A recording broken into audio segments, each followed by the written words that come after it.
सचिन पायलट ने कहा कि छत्तीसगढ़ में कांग्रेस संगठन की हाल ही में हुई प्रशिक्षण बैठक के बाद पार्टी ने आने वाले समय के लिए अपनी रणनीति तय कर ली है। उन्होंने बताया कि संगठन महासचिव के सी वेणुगोपाल, नेता प्रतिपक्ष और प्रदेश पदाधिकारियों के साथ हुई बैठक में फैसला लिया गया है कि भाजपा सरकार की नीतियों की बूथ स्तर तक जनता के बीच ले जाकर उजागर किया जा रहा है।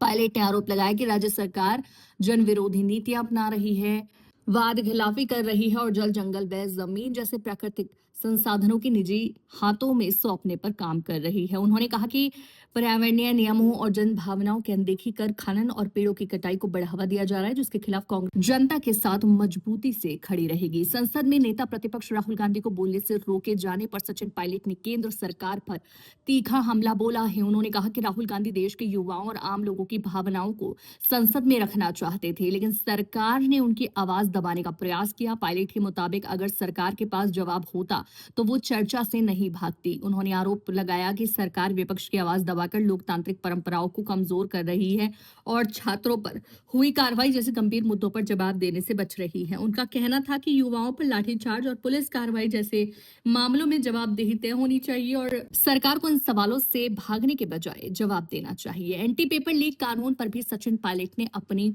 प्रतिक्रिया दी। उन्होंने कहा कि सिर्फ सख्त कानून बना देने से समस्या का समाधान नहीं होगा, बल्कि उसे लागू करने की राजनीतिक इच्छा शक्ति भी होनी चाहिए। उन्होंने आरोप लगाया कि पिछले कई वर्षों में पेपर लीक के मामलों में जांच और समितियां तो बनी, लेकिन बड़े आरोपियों पर प्रभावी कार्रवाई नहीं हुई। पायलट ने कहा कि नीट पेपर लीक जैसे चर्चित मामलों में भी असली सरगनाओं पर कार्रवाई नहीं हुई, जिससे युवाओं का व्यवस्था पर भरोसा कम हुआ। उन्होंने कहा कि कांग्रेस आगे की युवाओं की आवाज मजबूती से उठाती रहेगी।